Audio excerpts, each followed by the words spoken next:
the thing with the people, them, sir? Yeah, I sent it to a couple persons. Um, yeah, I did send it to a few. Let me see if I send Alright. another link. We are Uh, actually live now. So, good night, everyone. Good night to all the Saudichress fans, local and abroad. This is another episode of the Saudichress show. And so, as promised, that this year, or this Friday night, talking about this year, will be one show that would be special. And as it relates to that, tonight we will be speaking football as usual. And so we have a very, very knowledgeable, and not just knowledgeable, a practical um, guest this afternoon. Someone who I'm not even sure of what he actually does in its entirety. I know that he wears many hats, and because he's here, I won't take the opportunity, and I don't want to try to really introduce him in such a way that I left out anything based on his accolades. So before I go to him, I just want to say welcome to you all, and I want to welcome all the first time viewers because without you, we won't grow. We keep introducing, we keep engaging new persons as we go along, and I'm sure that persons who have learned about the show really want to come to see what's happening. Again, welcome to all the standard bearers too, those who are with us week in, week out. I want to take the opportunity to acknowledge our sponsors. And our first sponsor, major sponsor, is PIBA, the Past Edwin Allen Ballers Association. We also want to make note of Toad and Nose heating and cooling system coming out of New York. Taste of the Island restaurant, managed by Leo Packer Anderson from St. Petersburg in Florida. Dallas Fine Cut Barbering, coming from all the way in California, ladies and gentlemen. I'm telling you. We also want to big up the Deja Vu Retro Party, the whole crew, the man they call Bobby who manage that party vibes out of Summerfield. And of course, I will carry it later because he will be having a show just in a few days' time. Satisfaction and entertainment coming out of Saudichress, managed by Jerome Stewart. We also want to big up Juki Shipping, coming out of New York as well. Sir Juki. Asdays VIP services, and they are also coming from Colorado. And we also want to say, last but not least, the man they call Wazim, Solid Rock Block Factory, and his operation is coming out of Mapin, ladies and gentlemen. We have our two other sponsors who really don't want to get the big up as how everybody's, but they have to. And so we want to big up Gregory Messam, a part sponsor of this show. We also want to big up Basil Gale, the man they call Basil from way back in Frankfield. He's out of New York. So again, ladies and gentlemen, thank you very much for joining us. We promise that tonight will be an episode that you will always want to watch and also share. But for the first time viewers, and for those who have been viewing and have not yet subscribed, please subscribe, like, and share the Saudichress channel because this is the only way we can grow. And I promise you, this is a channel that is here to stay. And you will find out later on why is it that this channel is here to stay. Look at our guests that we have over the years, over the months, I must say. It seems like a long time ago. But tonight, we have one special one that will grace us and one that most of us would have expected to see at some point in time. So without any further ado, we have Mr. Ewan Scott. As I said, he has so many accolades behind his name. And who else? Nobody better to introduce this person than the man himself. Good night and welcome, Mr. Ewan Scott. Welcome to the Saudichress show. thanks, bro, and pleasure. Thanks for the invite, and hope we can make some sense by the time we finish this evening. You're welcome. I hope you can manage throughout the length of this program. So, Well, Mr. it's not every ball that is bowled they have to play to, you know. Oh my God, you have that solid defense as well. Yes, correct. You can imagine. I thought we'd be talking football, but you have moved over to another sport. It seems like you have other sporting discipline that you have enjoyed and also participate in. All I right, do. so Mr. Scott, for our viewers who may not know you, probably heard about you, could you give us an overview, give us a background, short introduction of who Mr. Johan Scott is? All right. From Clarendon, attended Glenmore High School. Have been in sports management full time from 2011.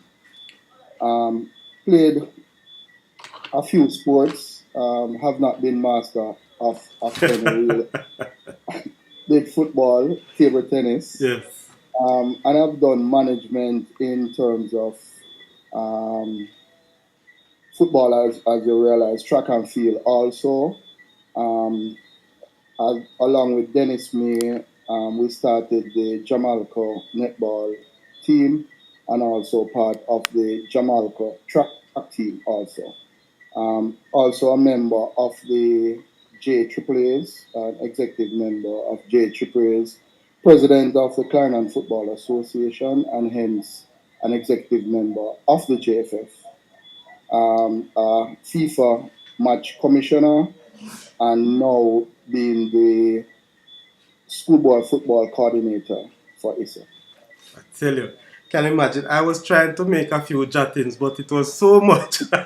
I hope my viewers can hold you. And of course, remember all those accolades, those things that you mentioned behind the name Mr. Scott. So, Mr. Scott, we really want to take you out this evening to a part where we want to discuss football in different views. More so, the football in Clarendon, which you manage. You are the boss in Clarendon as relates to our football. And I really felt very proud over the past few years of how Clarendon has put themselves on the football map in Jamaica. We also want to dive into a little of what you do at ISA because we have just concluded the schoolboy competition, and I must say to you too, sir, that we have some viewers over the past couple of months who have been asking some questions as it relates to decisions that are probably, what would I say now, were taken, in ISA, especially as it relates to ground selection, as it relates to scheduling and all of that. I know you have gotten a lot of those questions prior to that, so you should be able to handle yourself very well. Not sure of the questions that will be asked. However, I may ask a few as well. So again, sir, this is the Saudichress show. As I said, we have been in operation since the 15th of October. We have been, I don't know, you have seen it. Maybe you're hide away from it, but I have done a few streaming football match live. The few that I could carry. Because I know that you sir and your team never give me any permission. I hope that next year the fact that you're on this show will give me the opportunity to get a few more games. Knowing Well, that, the main thing is to write and seek permission because, as you know, we do have a host broadcaster who is also a sponsor. So one has to do it legit, to seek permission and see what can be worked out. of course, and most definitely, I put in my application very early before the planning of the next competition. A matter of fact, I'll be putting in one very soon because I know that different sporting events coming up. I'm not sure how you will operate with ISA as it relates to the others. Are you just dealing with football? But let's see. Thank you very much for that information. So, No problem. Mr. Scott, the first thing we want to look at, we're looking at Clarendon football. I must say to you, based on what we have seen, Clarendon now has shown that the football development is very important, and we have seen recent success of that. What's your take? What gives rise to the success we have seen in Clarendon? Well, I think Clarendon has benefited a lot from the seeds that were sown from way back when. the John Green, the Light Plumber, who those stalwarts who started the Clarendon Youth Program, and we have not been able to really fill those shoes. In fact, our youth program depends a lot on in sports and SDC in terms of their competitions. And I think the kudos to the coaches from the various high schools who, through naturally the students coming there or through scouting, they have been able to put together formidable teams that have done extremely well.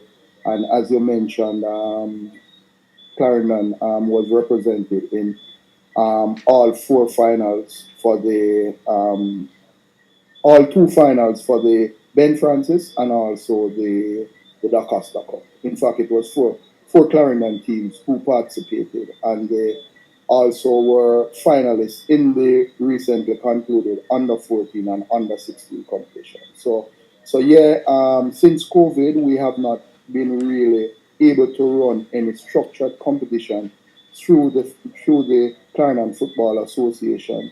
But as I said, the partners, the InSport, the um, Sports SDC, and the ingenuity of the coaches have enabled them to perform extremely well. Okay, sir, I was a product of John Green, you know. I have learned a lot as a youngster going through. You may mention that it is very difficult to fold the shoes of John Green. But is it that where we are now, is it that we can't find, because I'm sure that, a matter of fact, you may mention of how the schools are doing. So we have reputable coaches in the parish. But what about funding? Because what I've learned over the years, most of these funding, John Green would have found a way to get the funding coming. I'm not too sure how much of funding the FA would have placed into those under 12 and under 15 programs while Mr. Green and Mr. Plummer were there. So could you say now, as it relates to funding, is a factor now to get back on stream? Yeah, funding is hard to get. One of the good things going into the future, however, is that the federation, that's the JFF, Right? will be and has been assisting the parishes in terms of funding for youth program. So therefore, we're a little better off than we were in the past. I mean, John used to plow a lot of his funds into it. The FA used to can just reimburse him some of the funds that he had spent. But going forward, and COVID kind of put a little break on it, and we'll be embarking again on trying to spread and do some grassroots program to to really keep that program burning again, because we don't want it to die, because that's where it all starts from. So we want to ensure that we can do as much as possible for the youngsters, so therefore they can go forward and continue the program that Clarendon has started. Sir, something just came to my mind. Maybe I'm very too brave to ask. But a man of your stature, I believe, would have some financial backing. Could you replicate Mr. Green, or find yourself, put yourself in one? I wonder if he left any shoes that you could wear, so you could actually put some of your funds in the football in Clarendon. No, well, sometimes you can't find the funds, but you use other resources to try and get it going. And we have reached out to some of the persons who have come through the John Green program, and we have been getting good feedback. Don't want to talk too early, but we had a meeting today, and one of the stalwarts from those times have things in the pipeline. So we should be getting on a lot more solid footing. But most of the members from the FA, all they can do is to try and assist with their time, because not all of us have long pockets like yourself. So we utilize the other resource we have in terms of putting our time and effort into getting it done. One of the things I would say to you, as you mentioned, long pocket, long pocket these days are the pocket without anything. When it becomes shallow is when you have some things in it, so it just. But I do understand and I will continue. I'm a Clarendonian, so I will always make an effort through the Saudichress show where we can get, persons to give back. Because there's a lot of us out there. Right. I don't think I've made it to a level where Jamaica would have known me as Saudi or Kevin Whitty. But I'm sure that many others have made it. They have gone on to the national setup. They have gone to play overseas. So there's a lot of persons out there who I think we can assist or who can Yeah, we assist. we sometimes begin at the small and it mushroom. I mean, when you're doing good things, people will spread it and hope that the fire will keep burning. And I must say to you at this point, sir, if you haven't have a recognized or a personal media for your FA, the Saudichress TV channel and show is up for grab. So we Thanks can for the talk. offer. And when the season begins next year, February, then definitely we'll reach out to you even before that, so we can get it out there. So thanks for the offer, and Yes, man. we'll definitely take you up on it. Most definitely, most definitely. You mentioned the season. I was just coming to in the next few questions. I am actually living in St. Catherine, and the St. Catherine leagues, Major League and Division One, have started some time ago. You're saying to us that Clarendon football competitions will start in February. Correct. One of the things with the new mandate from FIFA passed down to the member associations, where all clubs now need to be registered and be put on the JFF Connect platform. That is clubs being registered with the company's office, Yes, having their own bank accounts. So, in the past, one man run a football club, and you gone are the days going forward in terms of paying prize money over to an individual. that's The true. club, each club must be set up properly, and so that the things that have been holding us. We had a meeting with clubs on Sunday, and that we have not as many clubs as we want to registered so far on the JFF platform. So we're giving them sufficient time that they can get their act together and be ready. And also, the next transfer window opens in January. So we don't want to start a competition earlier, and the clubs might be don't have adequate players in terms of, because since COVID we haven't really one competition we have had, and it was the playoff for the tier two, where Okay, Chapman Maroon won and were also successful in being promoted to the Premier League. So we want to give the teams in January to take advantage of the transfer window, and so we begin in February with that. okay. You mentioned registration with the companies of Jamaica. Can you say no or give us an idea how many clubs, active clubs in the parish that are registered? We have 14 currently registered, Okay, three of which are Premier League clubs. Of the other 11, one is inactive. That means have not been played anything since over 3 years. okay, Um, and about four are still have documents pending to complete their registration process. okay, So we hope that by February we should have gotten some more clubs, so we can have at least 10 to 12 clubs for the major league. okay. That sounds good. So, yes, so from those clubs, we said we have three in the National Premier League. Correct. For the viewers' sake, could you name them? They are Humberland, Yes, Veer United, and Chapperton Maroons. and Chapman Maroons. Now, Chapman Maroons are newcomer. I think they Correct. have a very young team. From all indications and information received, that playing in the tier two competition, it would have been under 19 players, more so. Correct. And Really no, sir. So we have two teams that have been there before, Very United and Humble Lion. Correct. In your view, what are the prospects? How do you feel that those teams will represent the parish? Do you think these teams have the ability to go to, the playoffs first?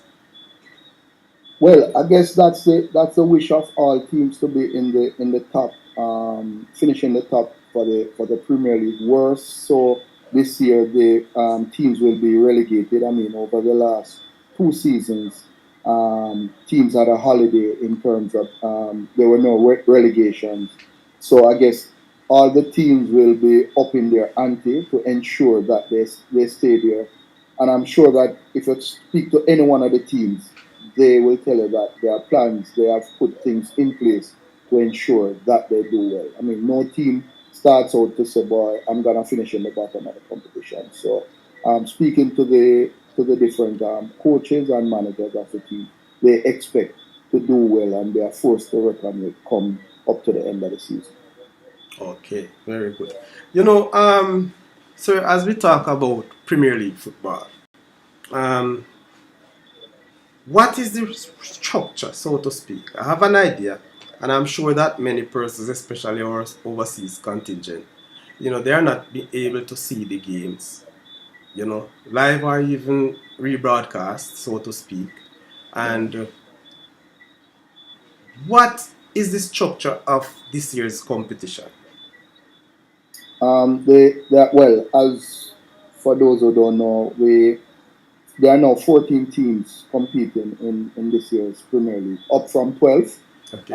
Falklands and Chapelton Maroons, Falkland from St. James and Chapelton Maroons from Clarendon were the two promoted teams. Oh, So yes. on any, what you then call it now, on any week, you would have 7 matches to complete that schedule. Okay. Um, the the broadcast partner is Sportsmax. At least 4 games are broadcast live. Matches are played on Sunday and Monday. So you basically have a doubleheader on Sunday and a doubleheader on Monday for the 4 matches that are broadcast live. I don't. The 2 rounds of competition will be played, and then the top six will do the playoff, The where playoffs. from 3 to 6 will play off with first, and the winners from 3 to 6 will then play off with one and two to reach to the finals. Okay. The two top teams then play in the CONCACAF competition. So the whole thing is to move from the Premier League, the top two, as I said, go up to the CONCACAF competition, CONCACAF league. Okay. Good. So now, as it relates to the Premier League team in your parish, do the FA make any contribution to the club as it relates to funding? Is it that let me put it this way: is the FAs, the parish associations, responsible to donate or to make funding to any parish Premier League teams? No, they're not mandated, but we got some, what do you call it? Some FIFA had given the member association, that's the JFF, some funds, and some of it was passed down to the parishes. And a year ago, we made a donation to both our contribution to, at that time, it was just 2 clubs in the Premier League. So we did give them some financial contribution for the start of their season.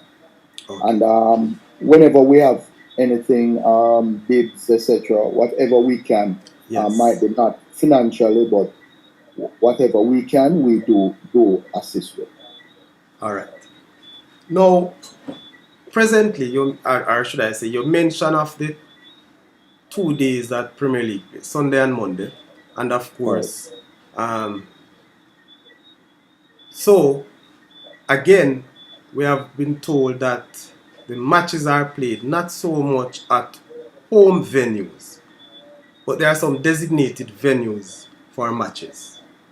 Right. What is Yeah. the Go real ahead. reason behind that? I think one of the reasons is to raise the standard of the football in terms of playing on better fields and to get things a lot more organized. Not all the venues have met the standard when field inspections are done. So that is the whole thing, and in terms of getting, because the host broadcaster is not able to broadcast also from some of these venues.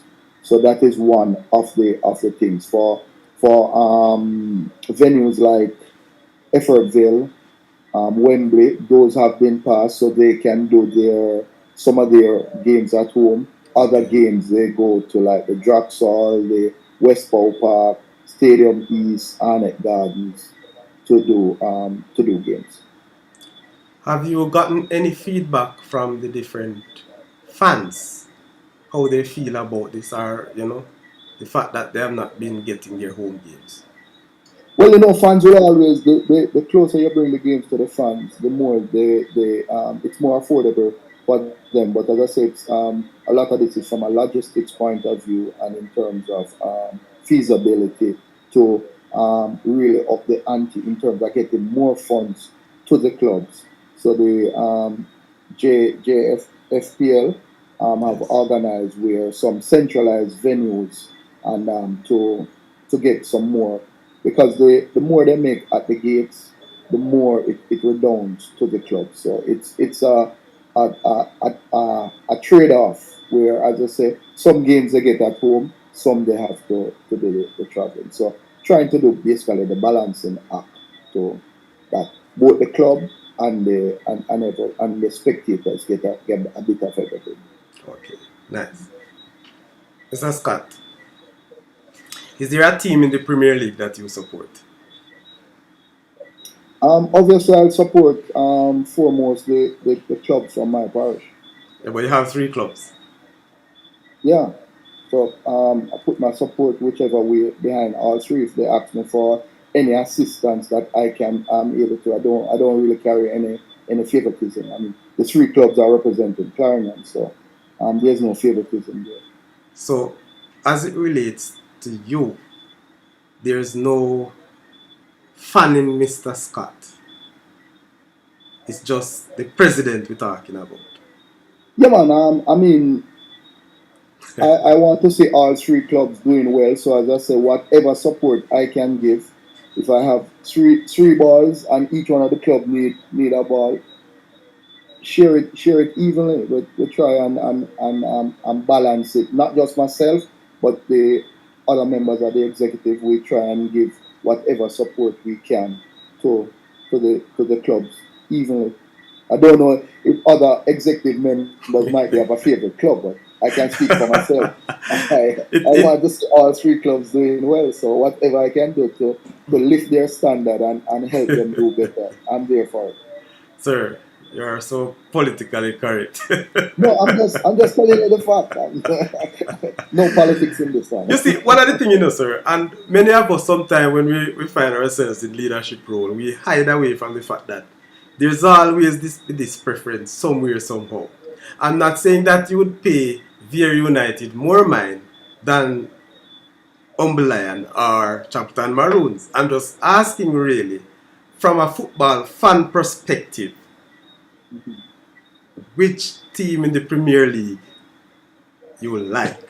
Let me put it that way. Let me not say support anymore. Which team in the Premier League you like? Maybe because of the brand of football, maybe because of the name, maybe because of the history.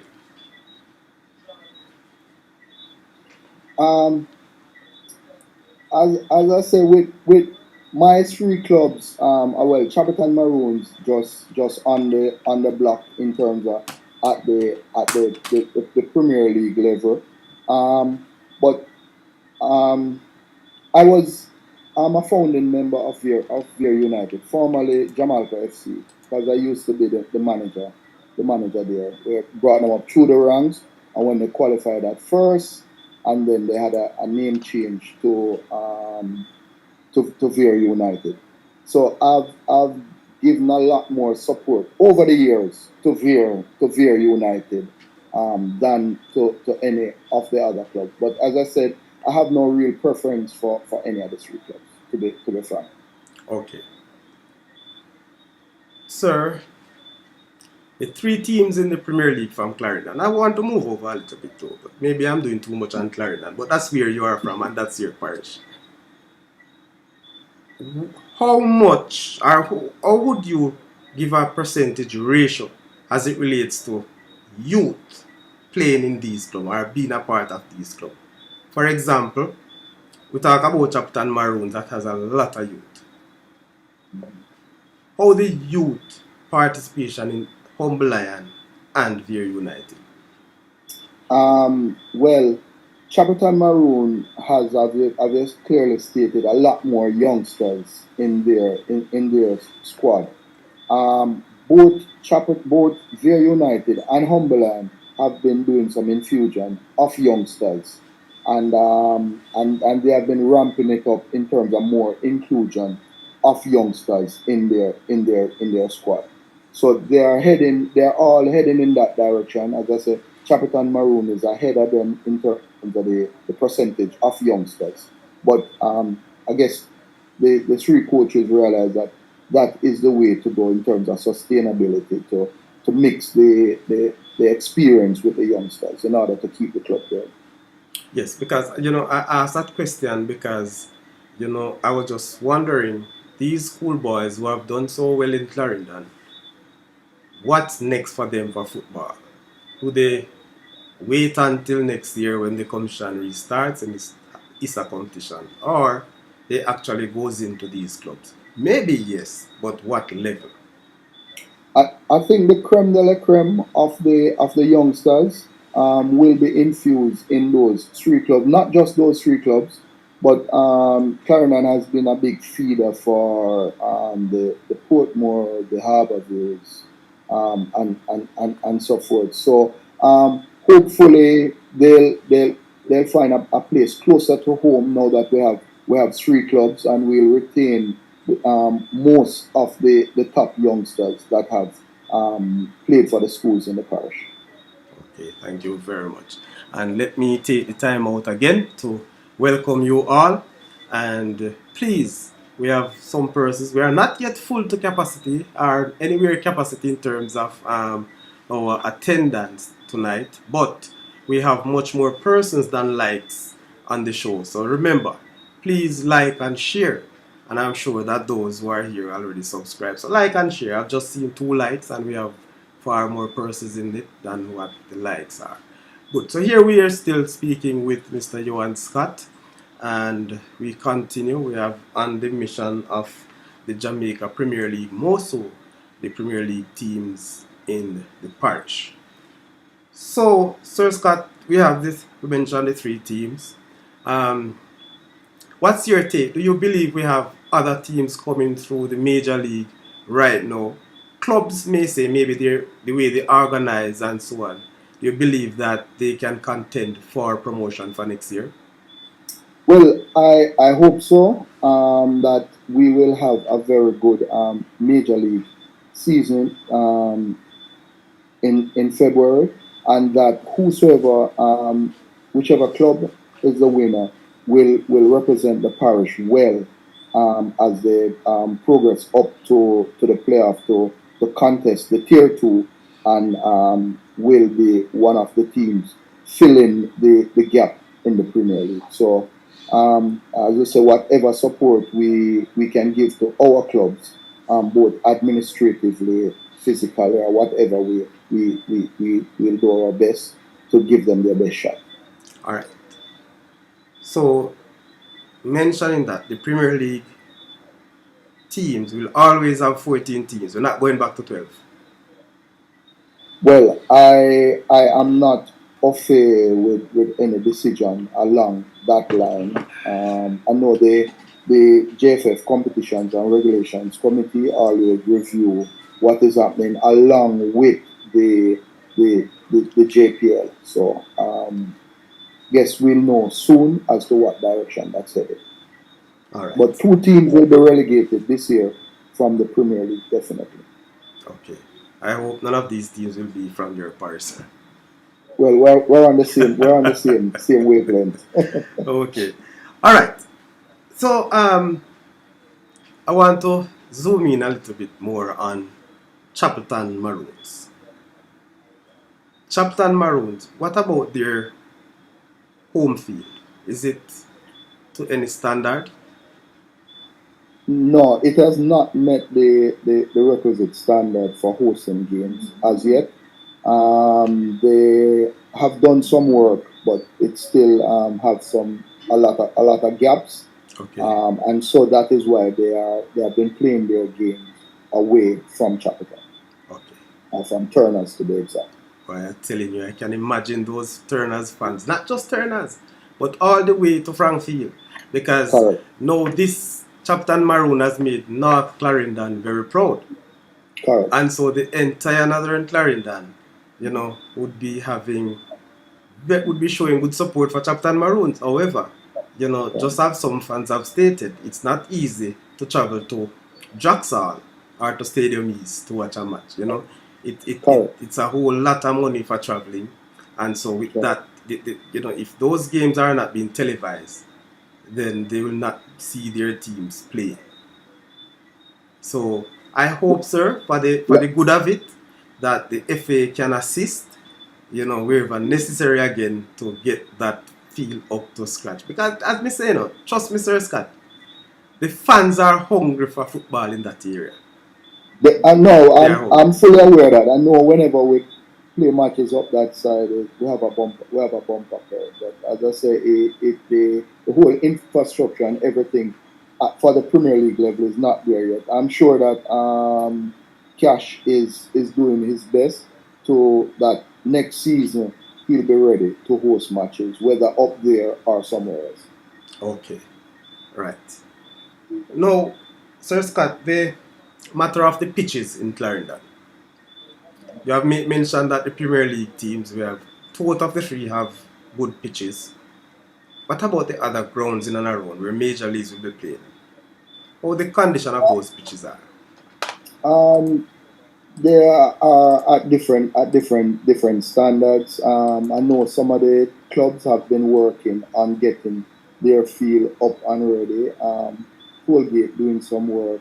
Yorktown also doing some work, and that is one of the things that we'll do for the new season is to ensure that the fields are at least at a certain standard in order for the games, because it does help with the quality of football that is played, That's the true. better pitches. So that's one of the directions that we'll be pushing to see how well we can help the clubs with getting their field up to the requisite standard, and if we can't reach there, then find an alternate venue where we can get good football being played. What about the technical resource, the technicality as it relates to pitch development in the parish? Do you have enough technical personnel that can really drive that project? Yeah, man, we do have experts in the parish that are good with in terms of field development. I can't call the names offhand, but I Okay. know there have been persons who have helped in terms of the development of fields in Clarendon. Okay. All right. So once you have the expert, I know it takes cash to care. Um, maybe you have to get that man called Cash involved. That's why I say I know Cash will have a field ready for Chapelton Maroons come next season. Yes. All right. Very good. Very good. Sir, the standard of the Premier League, and we have gone. I don't think we have half the season yet. We have took a break. I guess the break is because of the whole World World Cup. Cup. Right. So far, what's your take on the standard of the Premier League, the playing Um, of the Premier League now comparing to yesteryear? Um, I've watched a couple matches this year. I mean, I've seen good games and I've also seen dull games. We have not been able to really keep a very high standard consistently. But as I say, I've seen very competitive games that have been worth the time I'm watching and would classify as very, very good games. But it's just to that for us to keep it at that level that whichever match you go to, it will be at a very high level. So we just need the sustainability of the standard of play. Okay, very good, sir. So again, we are looking for better things to come. You are not just the president of the Clarendon FA, but you sit on the executive member of the JFF. I won't get too much into that, but I would love to ask though, is what is the immediate plan for grassroots grassroots football development in the country? Um, there was a big plan prior to COVID, which put paid to, and the parishes will be embarking on getting back the grassroots program. Funds will be earmarked for that to be done. And Clarendon, along with all the other parishes, I'm sure, will be blessed and ready to begin or to continue what was started a couple of years ago. You see, I asked this question, Sir Scott. I listened to a program recently, and the host actually, in my view, had a very good point where he had a problem with Jamaica recruiting players from overseas at the under 15 level and also the under 17 level, more so the under 15. Now, I think, yes, for under 15, really and truly, from my knowledge, I believe that it should be a developmental program in countries. Because there's no World Cup per se. Hmm. The under 17 have a World Cup. So I do understand that countries do want to win a World Cup. But what's your take on the issue of recruiting players at that level?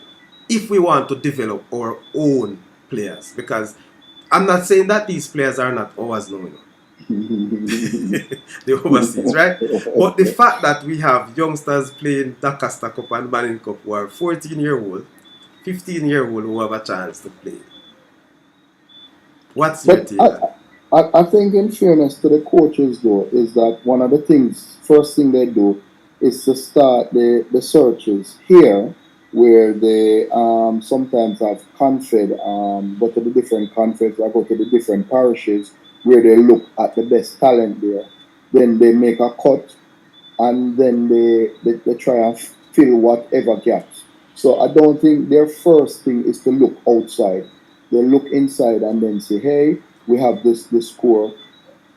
Are there any other a couple of other better talent elsewhere in the diaspora that are willing to represent us? So it's a mix, because one thing also is that when you capture those youngsters, whether overseas or here, they're more dedicated to it as they move through, and if you can keep the core of them, then it makes it better as they progress, because they'll be used to playing with each other and whatever. So I think I don't have a problem with starting to look here, and if there are gaps, to fill the gaps, as long as what the persons they are bringing in from overseas are definitely better than what we have. But if you are bringing in the same standard, then we just fill it with as much locals as possible.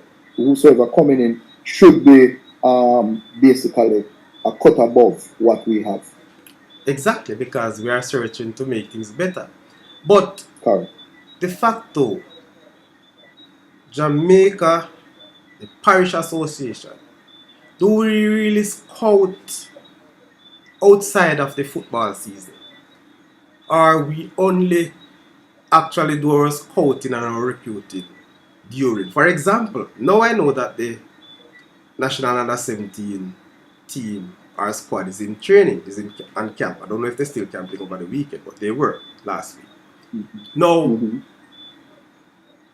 right now, is it? I am of the view that only because the World Cup is coming up or the World Cup qualifier, that the scouts, the coaches are probably wide as to the JFF is looking for players. Not all parishes are blessed to have where they have enough funding to run a lot of youth competitions. So a lot of the scouting will take place during like the recently concluded under 14, under 16 competition where you get to see them in that. Casafa has been blessed where they have their different age group competitions, and I think a couple of the parishes do it. So that what we normally do is send around to the schools to say, hey, send me your brightest talent, your best talent, and we have our parish coach who does a look through them and then try and select the best of the lot. So therefore, when the national coach comes, he has a better picture instead of sifting through everything. So it's a mix really. The follow-up question to that, or to the matter of scouting and recruiting, Sir Scott, because what I have seen a number of years ago, we have had recruiting players, from overseas, our own Jamaicans, but for under 17, under 20s, and so on. But very rarely you have seen those players moving up the ladder. So they were able to play under 17, but we have not seen them in the senior setup in 4 years or 6 years' time. Right. So that is the problem that I am seeing. So I don't think really and truly it's really that recruiting for under 15 overseas is any form of development. I think if it is development, those players should be keep going on and we keep having them so we continue to track them. So they move from under 15 to under 17 and so on. But I think we have more of the local players transiting from one level to the next, but not so much from those coming from overseas. Why is that so? Well, well, it could be many factors, because players develop at different rates, and sometimes some of these youngsters, after a while, because we have a lot of persons who excel in Doncaster and Manning Cup, but by the time them go university themselves, boy, is the book for me. Forget about sports. So some naturally just choose another path. Okay. Some lose interest, distance sometimes, and the frequency is not there. So we do lose out some, and that is why I say, well, as much as you can hold and keep together, then it makes it even better as they progress up the ladder. So I doubt if it's just that the coach is not calling back those set of persons. As I said, some have lost interest and have gone. Other ways might be take up even other sports or be more in their education and say put football aside. Well, So yes, it's many different factors. that is so true. I really believe in the fact that many have chosen different sphere, yes. But these are some little things. You see, like when you explain that, sir, maybe because I ask you, but these are some little things I'm expecting as a young man. I'm expecting these little information to come through the JFF to say. You understand what I'm saying? I don't know if I'm pushing my luck really, but I think as a federation, we need to reach out to the people to tell us what is happening or what. You understand? Because a lot of questions are out there, but we're not getting the answers. So Well, I would say to you, suggest from the Saudichress show, to see if you can look at it this way. We building we are at least have a where are they now, or to show what happened to these players in transition or so on. Because even the national setup now, sir, for me, the players that came in, you know, we might see them for this round, but next round, or sorry, for this qualifier, but next qualifier we might not have them at all. So That might be so, because sometimes, as I said, another one come up even better than what was there before, and so you have a trade note. But hopefully, we can find the best of the best, and with the same football interest. So therefore, we can maintain a lot more. Our retention will be higher than it was before. And I'm certain that that's one of the aim of the coaches, that they can do a handoff from the under 17 up to the under 20s, for continuity. okay, very good. So let me just take the time out to just um, big up some people in the chat and to acknowledge them as well. So we have Gregory Messam in the chat, we have RR, we also have MG Sports in the chat thus far. So yes, RR, that's true. We need some more people in the chat for real. Or on the set, you know. Persons tend to view but not participating, but encourage them, man. Gregory Messam, you see saying that good evening, Sir Scott. I don't know if you know that man personally. Yeah, man. Yeah, I know, brother. Yes, man. So he's there. Big up yourself, Mr. Scott. All right. So MG Sports. Good evening, Saudichress and Mr. Scott. Big up yourself, MG. I'm gonna tell everybody this every time this man come on the chat. You know, he's one of my mentors on the YouTube channel. So Oh, MG good, Sports, big good. up yourself. The man they call military. Yes. Whoopi Brown, Sir. Military and All right. So Whoopi Brown is saying, Sir Scott, is there any development taking place at Country Club playing field? And is Woodside now a forest?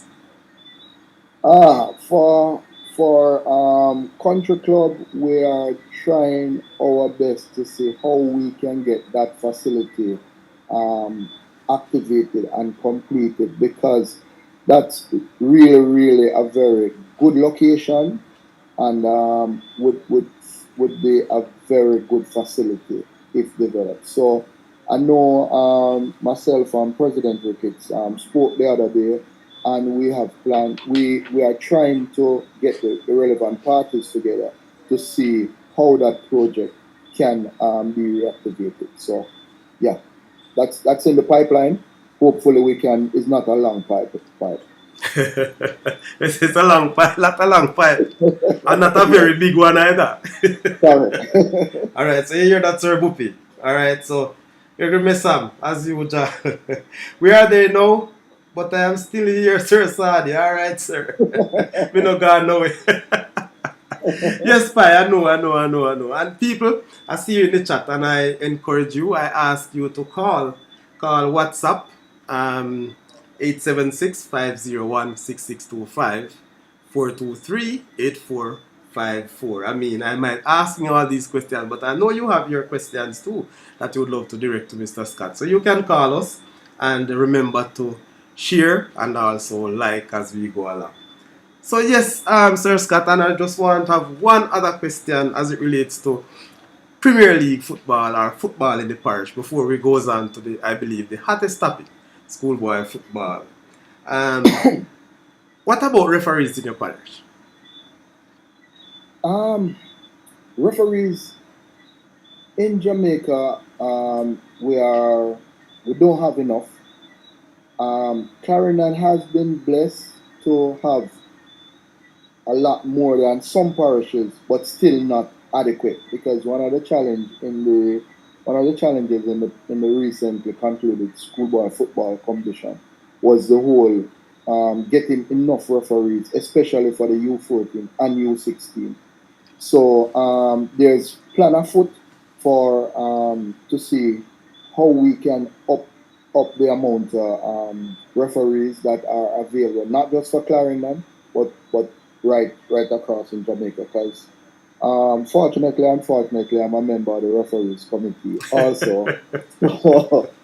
um, one of the thing we are looking at is to say to the schools entering the Dacosta and Manning Cup, is that, hey, you need to supply at least four youngsters that can do the training. So at least we'll retain some will just give it up. But at least if you even retain 10% of what you have, even 5%, we will fill a gap with that. So work in plans in place that we can get the cadre of referees up, and we'll be better able to support and do our games in the near future.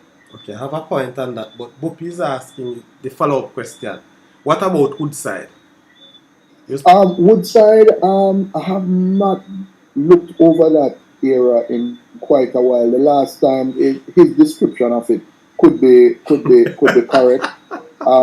So, but I don't want to say yes, it is now, and then somebody said no, man, it is in pristine condition. I would be very surprised, but I know it's not in no condition where football can be played.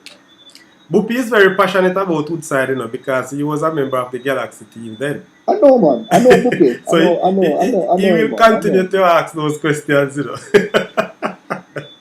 Definitely, and that's one of the things we want to see, some more facilities and fields that can engender good football and also adequately accommodate the spectators. Okay, that's so nice.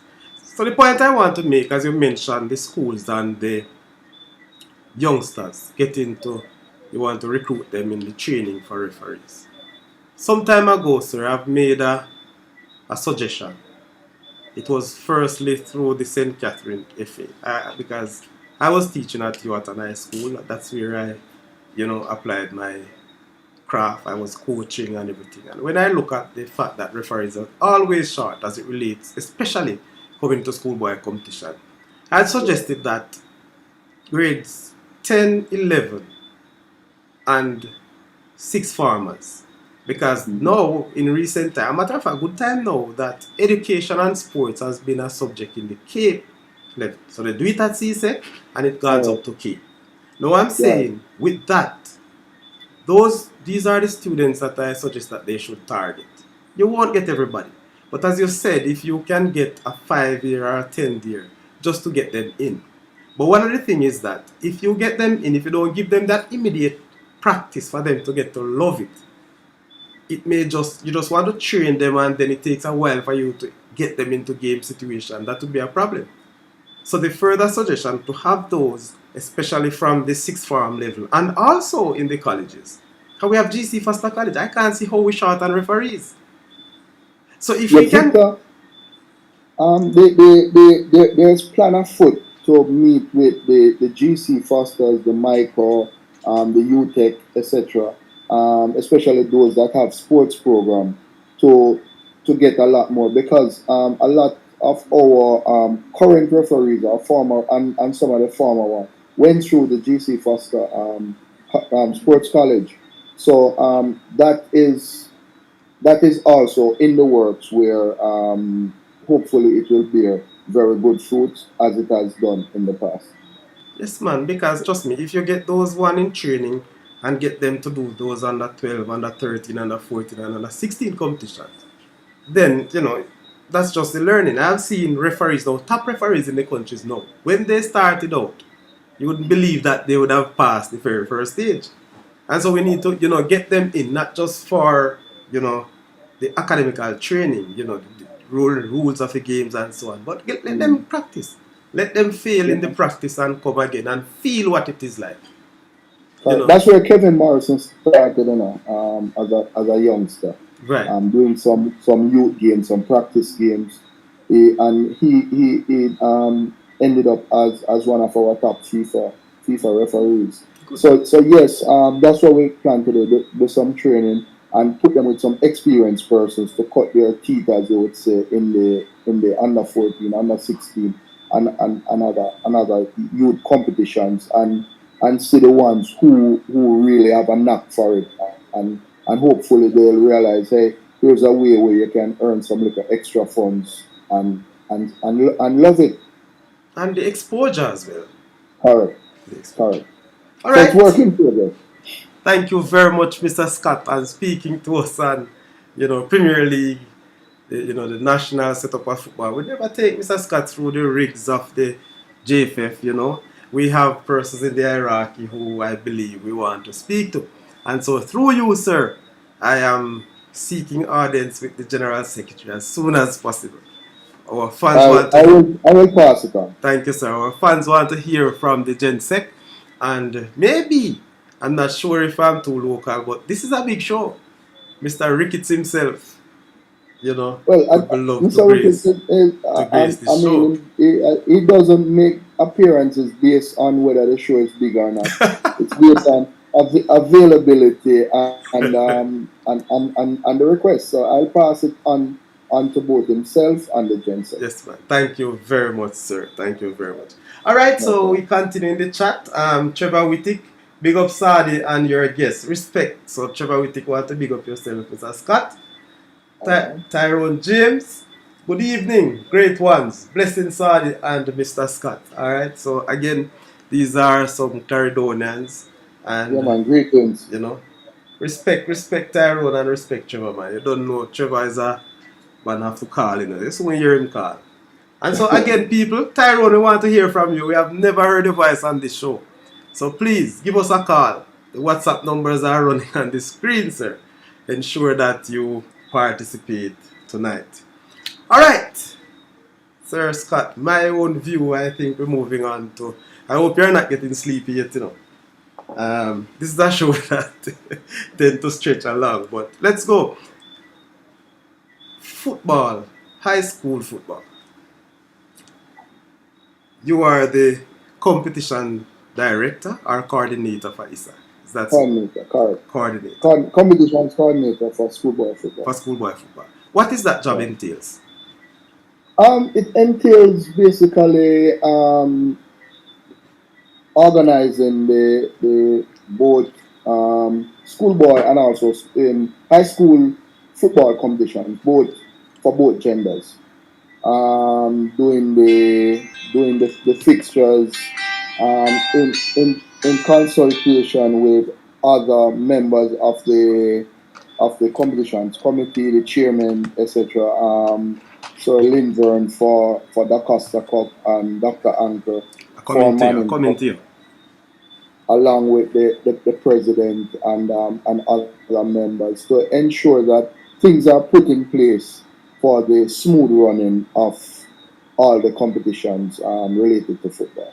Okay, thank you very much, sir. All right, we have our first caller live on air. Welcome, MG, military. Welcome to the Saudichress show, man. What say you? What's up, Mr. Saudichress? Good night to you. I'm here, man. Good to hear from you. Yeah, man. You work really hard, man. You think we work hard different.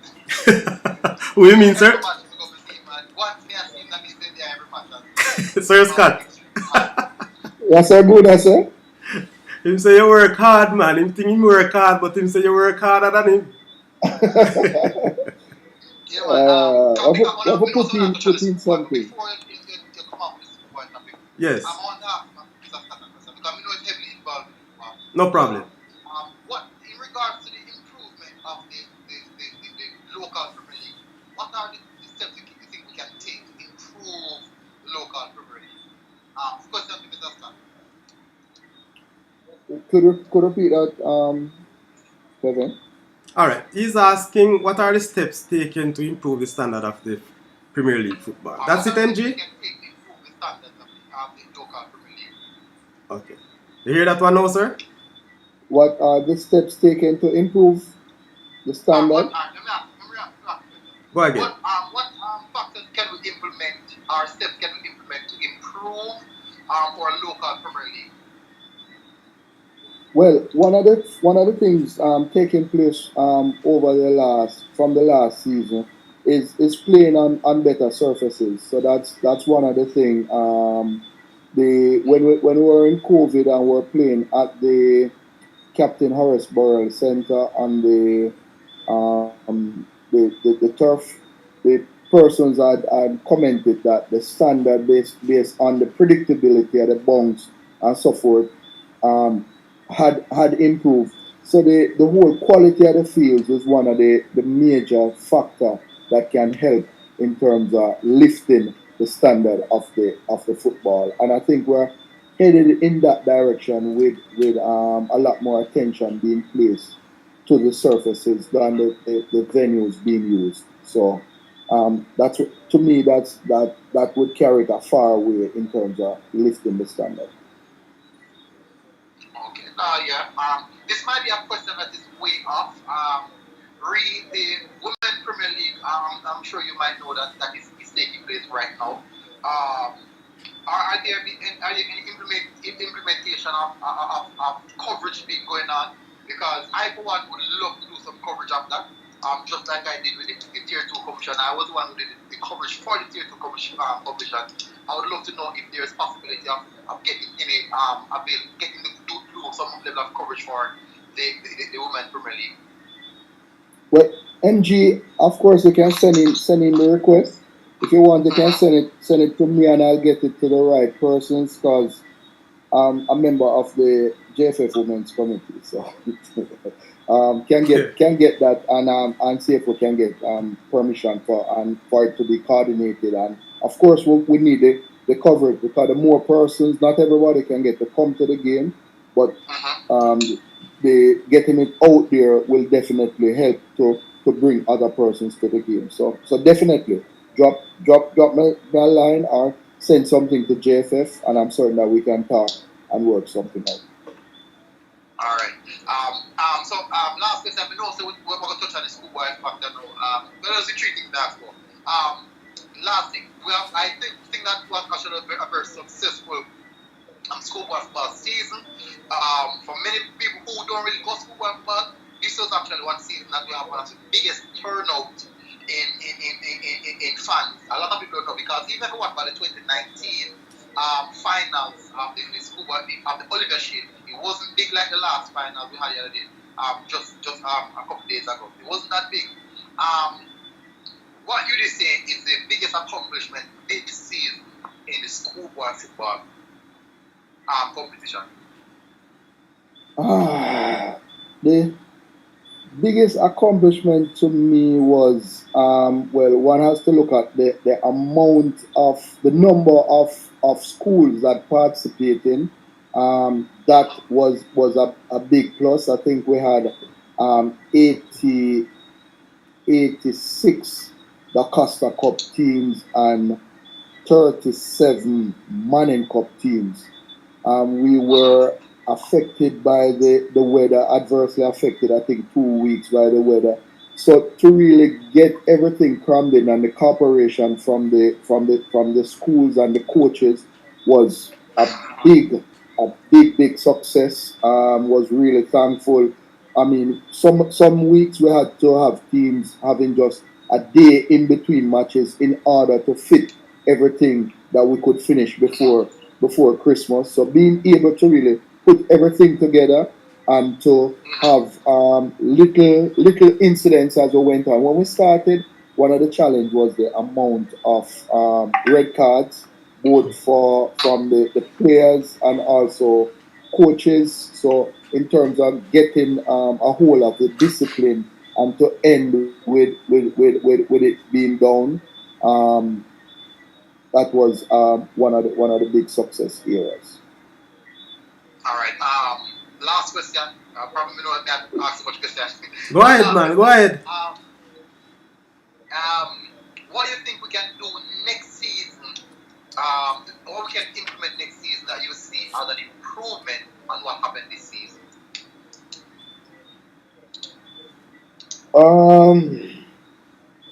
If we get the fans coming out not just to select games, but if we get more persons turning up, it means that when we have the big matchups, we will be doing most of the matches at the bigger venues that can hold them. So it's to put some things together that we can have some good matchup. I mean, nothing rigged, but to get the hype out there, not just at the end of the season, but right throughout, so we can have a big crescendo, and so sponsors will be even more thankful that they have invested their merchandise and their funds with football. All right. So I think that is it for your guys' question. Thanks for your very good answers. I love the answers. Looking forward to see what's going to happen for next season, and also the continuation of the Jamaica Premier League as well. Thanks for having me again, Mr. Saudichress. And good show again. Now I'll be in the comments listening. You're welcome, man. You know, we always welcome you. You know, we tell them all the while, you are my mentor, so trust me. I love you all night on the show, sir. Sir, military. You know, I heard Sir Scott mention Gunas, you know. I'm not gonna go into that because I figure say you and him have something in common. But leave it at that for tonight and we'll talk again. Alright. Yeah, man. Thank you very much, Sir MG. Alright, bless up. Respect. Oh. Sir Scott, those are some very good questions from MG. There are 2 points here that he mentioned that I have, you know, waiting. But you had mentioned about the issues that you have, and you mentioned the red cards. Yeah. Was the red card situation right across both Manning and Doncaster Cup, or it was more so in the Manning Cup? No, it was both. But we had some incidents that we not really proud of. This disciplinary committee had to meet to address a couple of it. But as I say, after we hit that high, or you call that low, we pass on and stress the importance of discipline. Then we got the good cooperation, and it trended in the right direction. Were these punishments? Let me put it this way, because whichever way you want to call it, they are no. We never did any punishment. You never had done any punishment. No, we don't call it punishment. Yeah. What did you hand it down to those who found guilty? Yeah, we had red card is an automatic 1 match suspension from next match. We had a couple instances where we had to do more than the mandatory one match. So as I say, it reached that low, and then we were thanks to the corporation, we were able to get back in acceptable areas in terms of cautions and expulsions. Did anyone, any player or any coach, was suspended throughout the season? You mean for the rest of the season? Based on what happened? Yes. As I said, we had players getting a maximum of, I think we had a maximum of 3 match suspensions. Okay. That's as far as it went. Okay. All right. So that's good. Now, the Manning and Doncaster Cup. There are some fans. I've went to a few matches, more so Doncaster Cup matches, and I've heard fans talking about the fixture, how the fixtures were set, especially the ones that were rescheduled. I know that when you reschedule fixtures, because especially in that situation, it would have been a bit tedious for some teams. Yeah.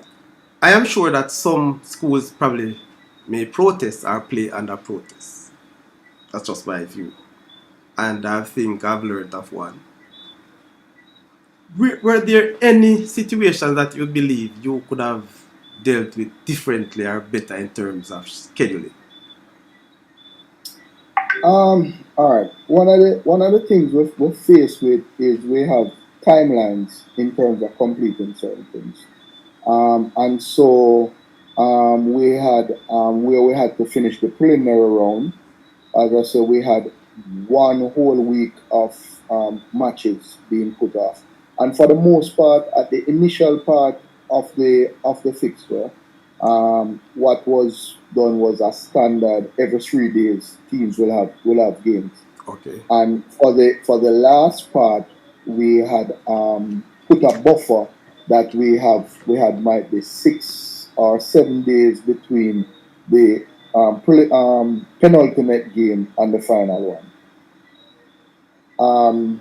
One of the things that hit us is that more rain affected, especially for the zone with Cornwall and Malden, where we had adverse weather that affected more than one slate of games. So in that zone, we had to even had a match, the Cornwall, I think it was the Cornwall Malden game that was played just a couple days before the second round. Instead of getting a week rest, Mm-hmm. we had to have that game. We had to play the, I think, Malden St James game the Monday. After all, Yes, the I tournament should remember have that ended one. the Saturday. We had the Malden St James on the Monday, and to play the Malden Cornwall on the Wednesday, and then the second round beginning on the Saturday. So it's based on our time constraint where we had to get everything in. So it's kind of hard to do it different if we have things going smooth and matches are played as per initially scheduled. Then teams will get the requisite rest in between matches. But in these circumstances, it was hard to do it at any other way. But open to suggestions. If somebody saw another way how it could be done, then it's not a closed shop. So open to suggestions. All right, let me just take a few more chats and I'll get back to you with a few more. So Gregory Messam um, is asking, who is the General Secretary? Yes, sir, the General Dennis Strong. Secretary. All right, you heard that? It's that Dennis Chung. All right, he has been with the JFF in, I think, some financial capacity before.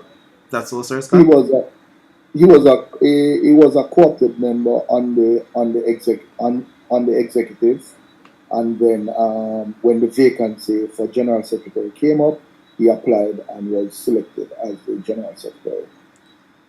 You just mentioned something there, but I did a show And I recently. won't go there any further.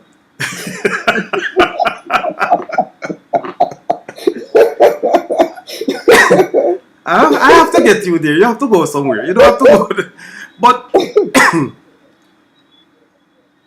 I'm not too sure if I heard of that position. Was it really vacant?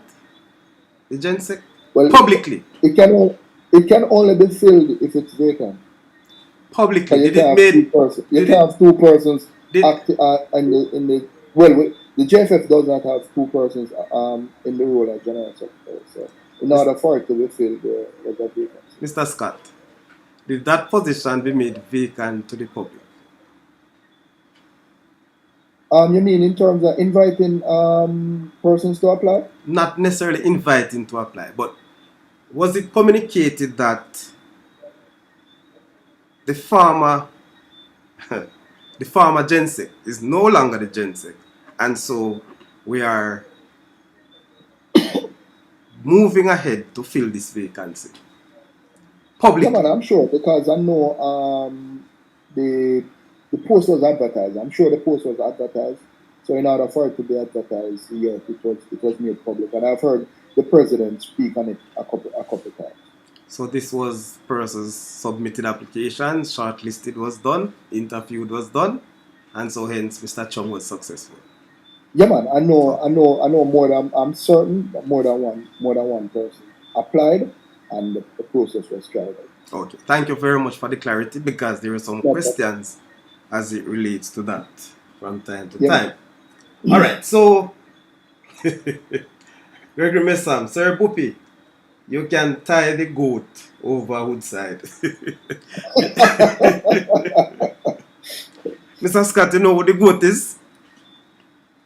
I think he's talking about the physical goats because up there is the rear goats of that side. So I doubt if it's the greatest of all time he's referring to. I I think hope it it's is, not. it is the greatest of all time, sir. Buppy So owns that goat. we wouldn't want to put Pele up there. Oh Lord. Well, Buppy goat is Lionel is Messi, you know.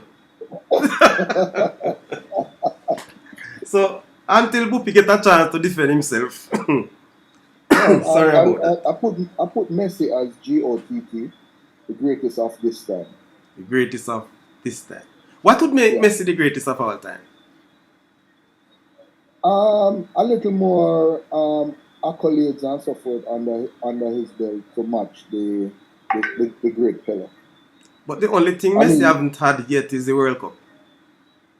yeah, So if but he should win this Pele has World had Cup, more than one World Cup, right? So I just having one World Cup, I mean, it's two different eras, but for what I've seen, yes, I still hold Edson Edson Rantes de Nascimento as the GOAT. it's very difficult to get across the Brazilian fans. But it's debatable, you know, because it's all about perception and one what you rather. So both of them have a say in the whole thing. That's true. It's debatable and it's based on what your preference is. All right. If Messi win this World Cup, I'll give him the GOAT. That's my that's He would move much closer and better balance with Pele. They could be put in similar scales. all right. Hold that point because I will finish off with that. So R Sir Tyrone James, blessed on your right side. Hope you using the right foot now.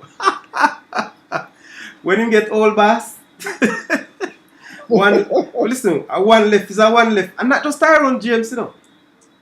The man who talk a lot in this chat, a one left him have. I won't say much more. So It's MG, yes. how you use the talent you have, you know. It's not whether you have one left and one right, but if you have one left and you use it extremely well, But you compensate. you must only have one left still. Yeah, Or one right. But I understand where they are going. Sir, MG Sports, big incidents at Jackson. I don't know if you want to go back there, but he mentioned that there was big incidents at Jackson, well, which we we spoke all know about it, and we never spoke about it in detail. in being specific, but we said yes, we had incidents that brought the game into disrepute, and we had to have disciplinary committee meetings where more than players got more than one match ban. Okay. So Draxall was included in that. All right. So Tyrone James is backing himself as it relates to the right. So he said, blessings, the right wasn't licensed, sir. So he said, right foot wasn't licensed. But the left foot was very destructive to my opponents. Of course, Sergio, talk about.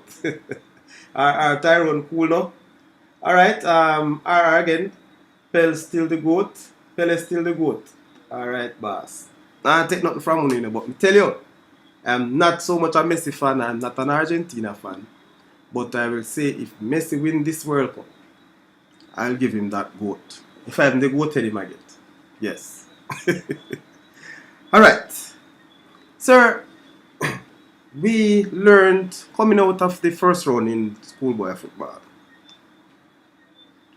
And I want to say more so the DACA stuff, where the seedings system is used.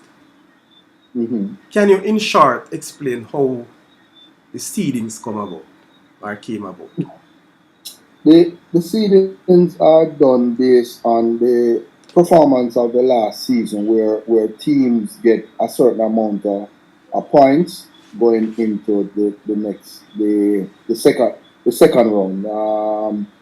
I don't so different amount of points are given to like the winner, the the finalists, Mm-hmm. the semi-final finalists, the quarter finalists, and also some zones based on the how well the zone have done, the teams in the zone have done over the years. So Okay. some zone winners get X amount of points while others don't get. So it's all about the ranking, which was shared with everyone. So it was not something that was just pulled out a hat as a magic tool. Mm-hmm. The seeding was and ranking system was shared with all the Teams teams, involved. and it's something that was not just introduced this year; it has been used before. How long ago it started? Um, I, I'm not, I can't put a special, but I know this was not the first year it was used. Okay. Sir Scott, we realize, and I need for you to explain this and how it came about. Maybe it was done prior to the competition, but we moved to the quarterfinals, and this was a lot of discussion in and around football and football fans. Maybe where the teams or the fans are involved. Where we have seen in the quarterfinals, where 3 Clarendon teams actually were placed in one group in the quarterfinals. Okay. Yeah. I realize that also. That, in some sense, may be positive. In another sense, it was a negative aspect. For example, Clarendon College and Edwin Allen, who came out of the first round, they end up back in the same quarterfinal group. All right. So at the start of the competition, the skeleton fixture is sent out with the different zones and also how teams progress to the various as to from leaving from the preliminary, then the top 32 teams dealing with the Acosta Cup will and they'll be ranked based on how they perform and everything. And so the team that is ranked 1 will play the team that is ranked 32 Okay. and 2 will play 31 and they will play in a home and away or two-way and then we get to 16. So there was, as I said, the framework was set, and so for when you reach to the quarterfinals now, it was based on the performance that they were slotted. It's not that one looked and said, hey, let's take Clarendon College, put here. Let's take Central and put here. Let's take Edwin and put here. And you say, get the 3 Clarendon team in one zone. If one was following from the skeleton, then one would realize that it's based on the performance. You automatically, all we do is automatic. Slot in is not a look and say, who should we put here? Who should we put there? You understand? So yeah, it worked out for the I think it worked out for the Clarendon team where both of them met in the finals. Again, moving from one zone, you cannot meet in the immediate round following that. However, chances are based on the performance you could meet in the subsequent round. In the round of 16. So it's right. So it's not that CC, Clarendon College, and Edwin left from the preliminary and went straight back into a head-on clash. Again, it's based on how they finished that they ended up based on the framework how the fixtures was set. Okay. All So right. it's based on it's just like somebody said they would expect. I think it was said that might be Brazil and Argentina would meet in the finals or whatever. But based on teams' performance or underperformance, they can meet earlier or whatever.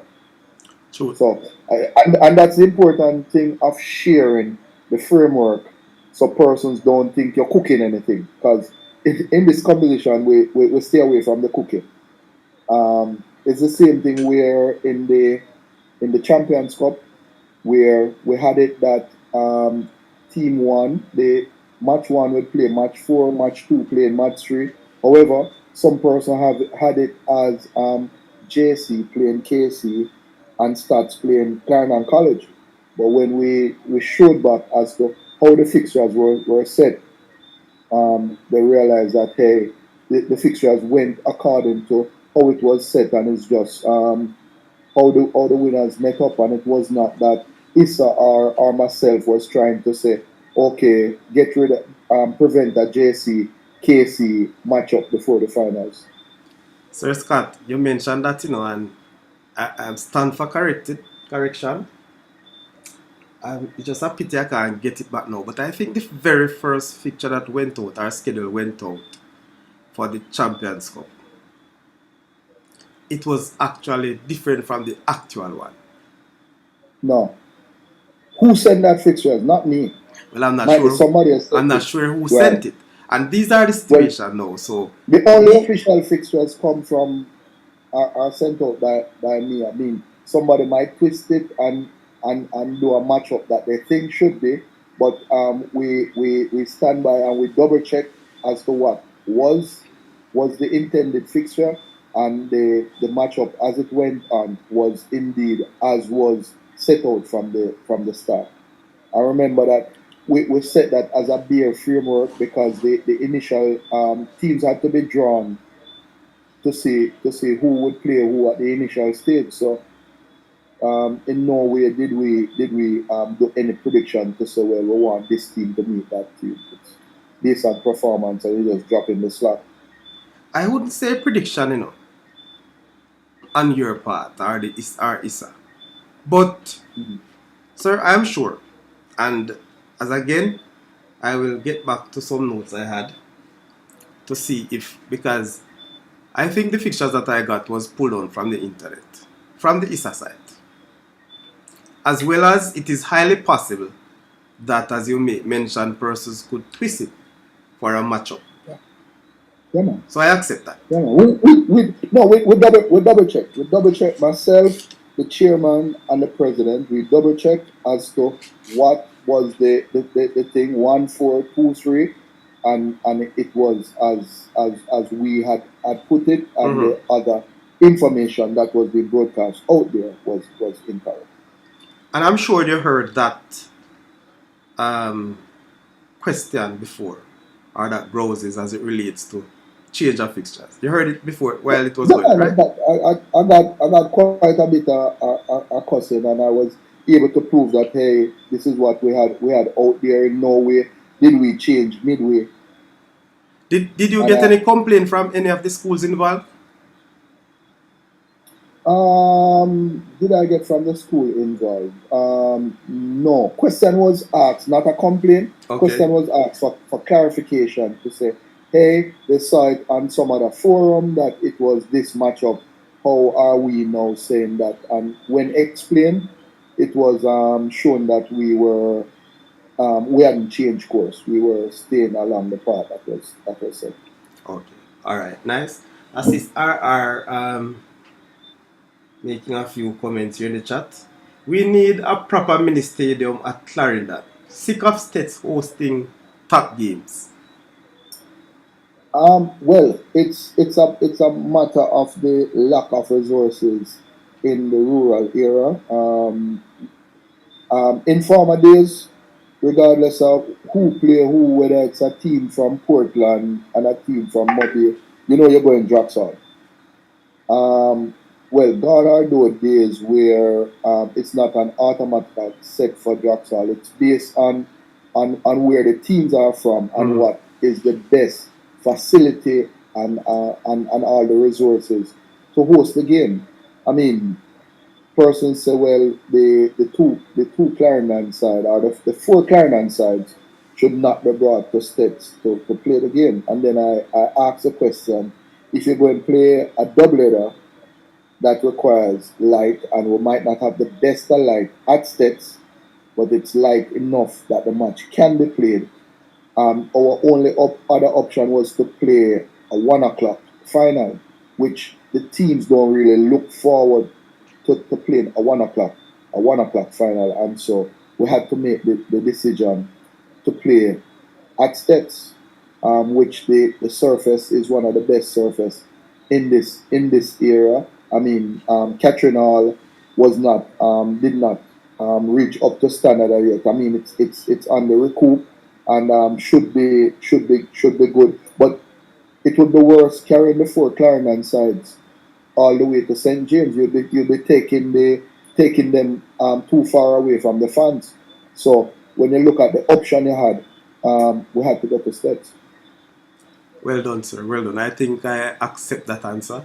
I would love to have at least one of these finals played in Clarendon for the Well, it's Clarendon it's a challenge.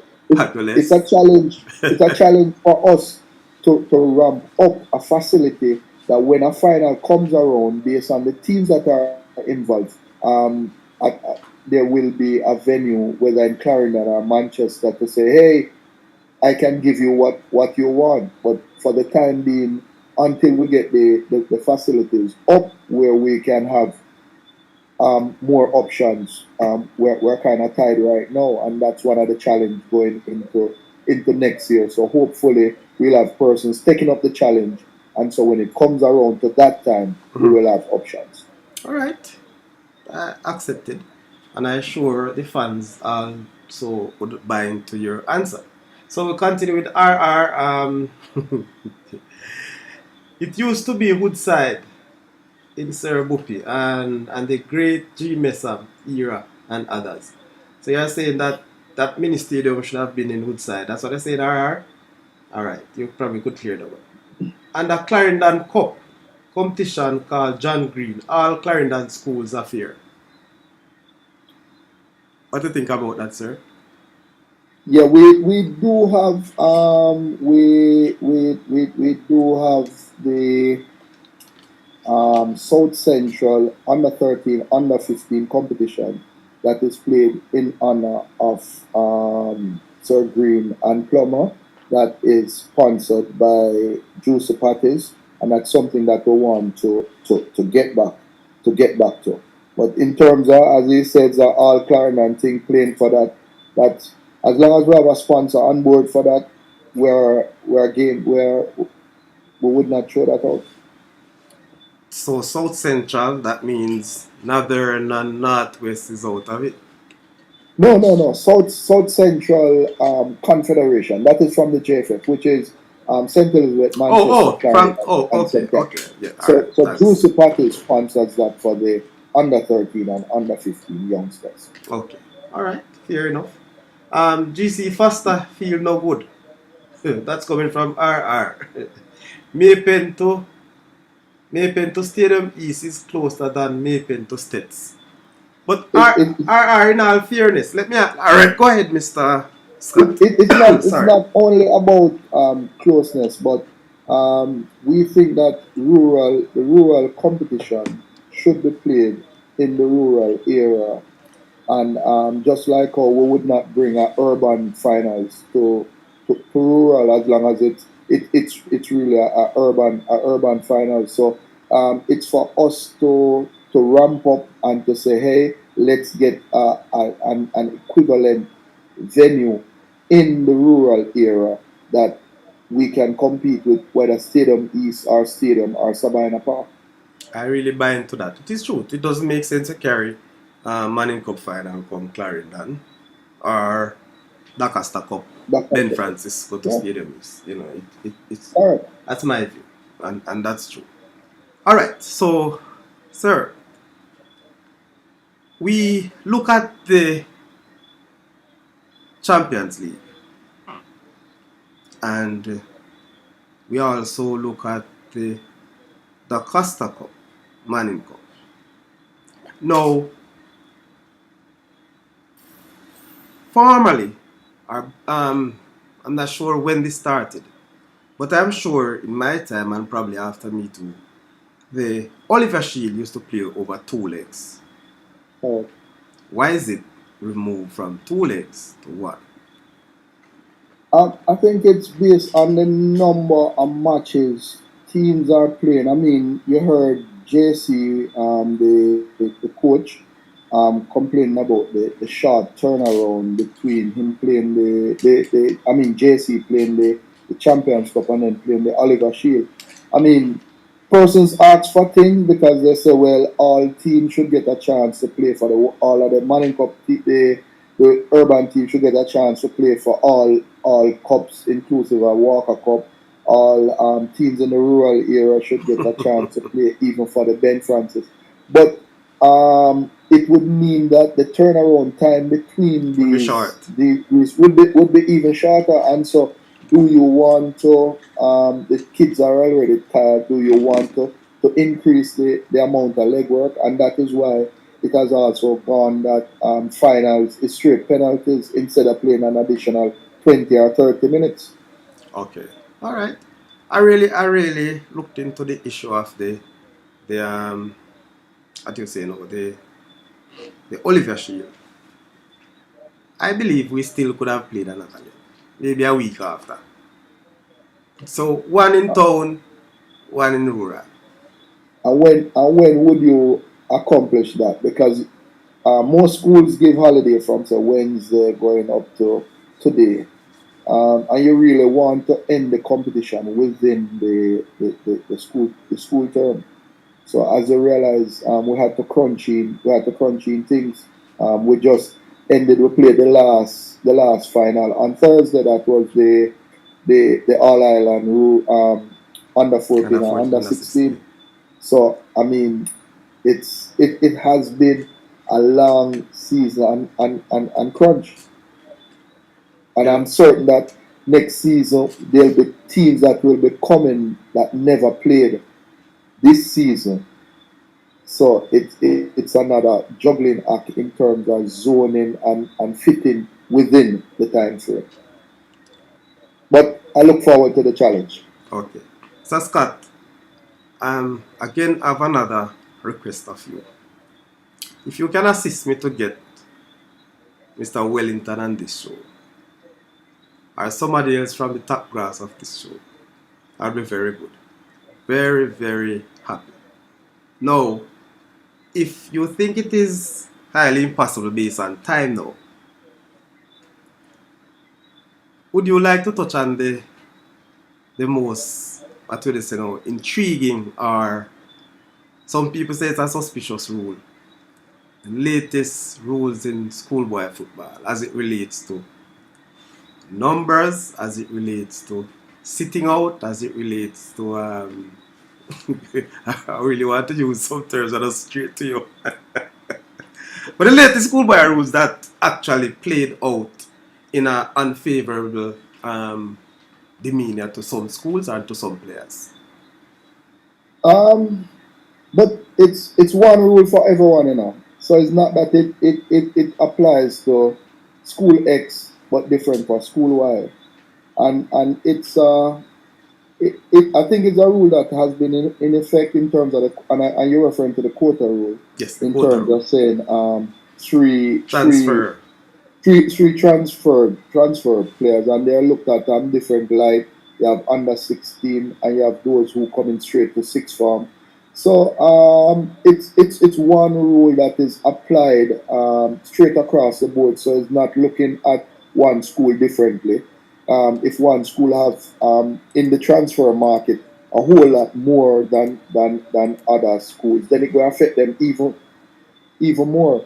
But it's one of the rules that I think that have helped to um, level the playing field and to make schools be much more competitive. I mean, in former days, you used to have schools like even Edwin Allen, we used to, and we spoke about it before, how some of the schools have changed from being beaten sticks to being now teams to reckon with.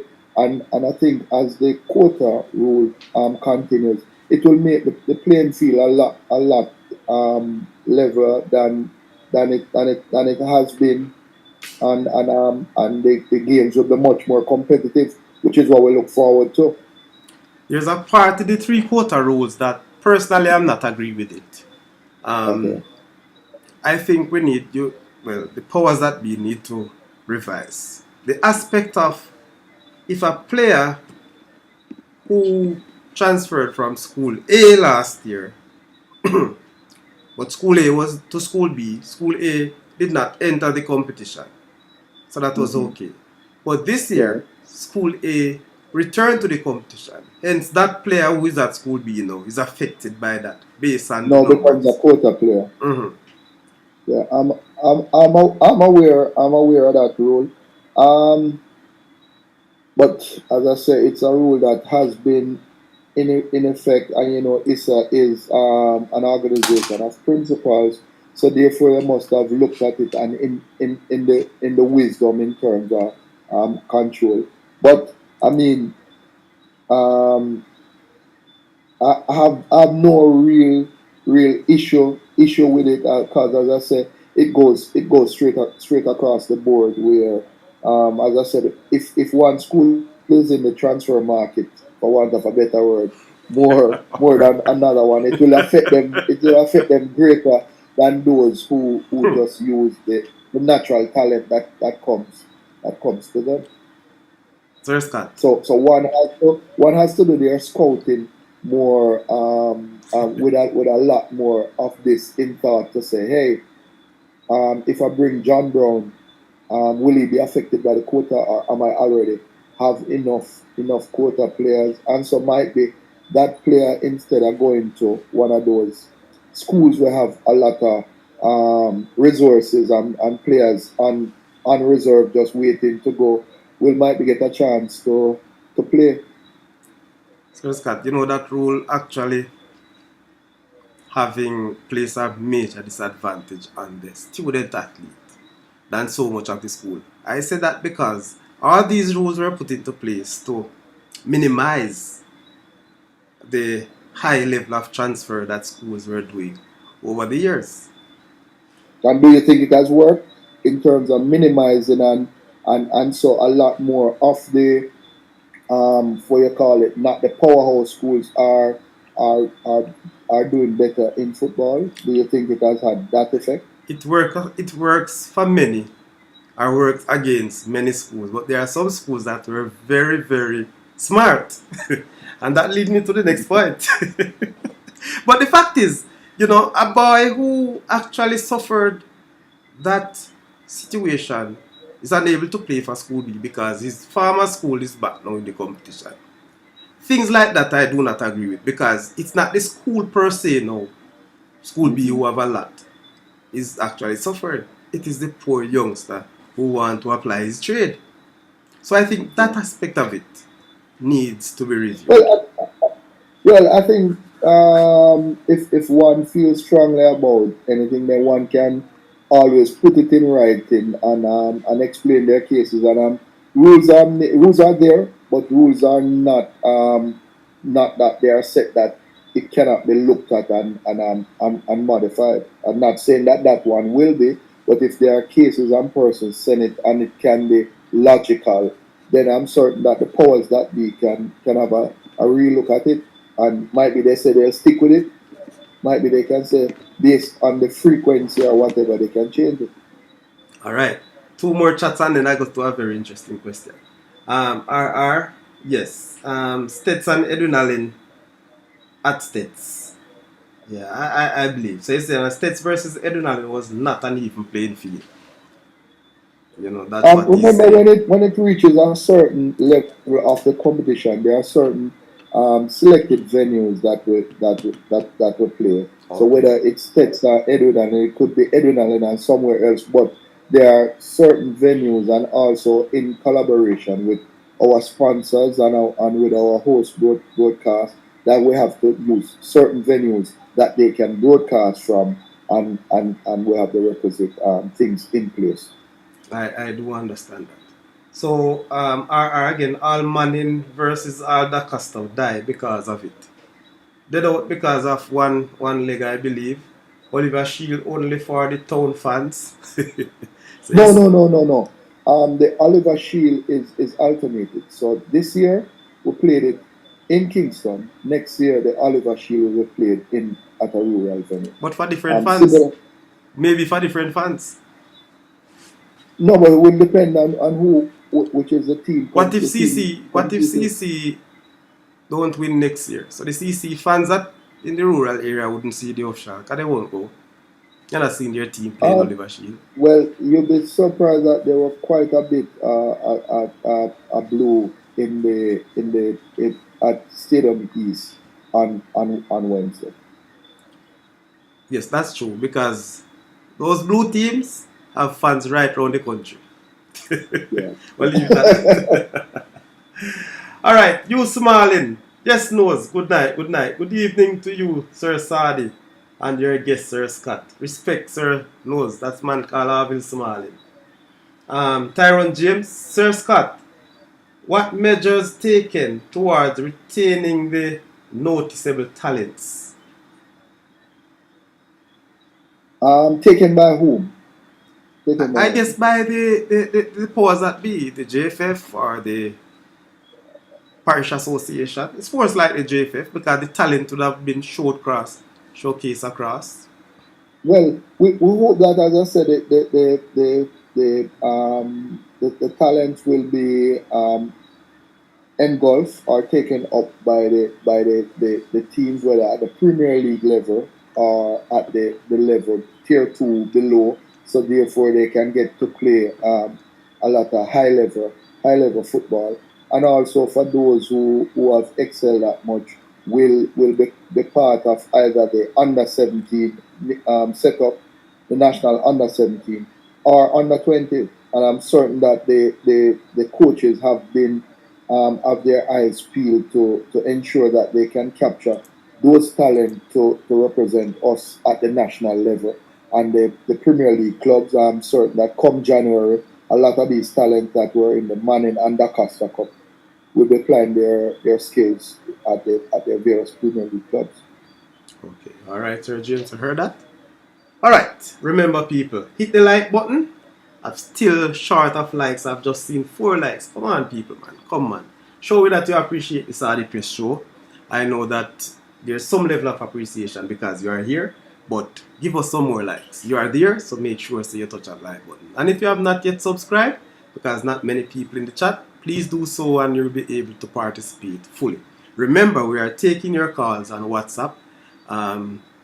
501-6625 or 423-8454. Remember, it's 876 Jamaica area code. So we have just a few more minutes to go. And sir, on the matter of transfer, is this quota goes out for overseas players?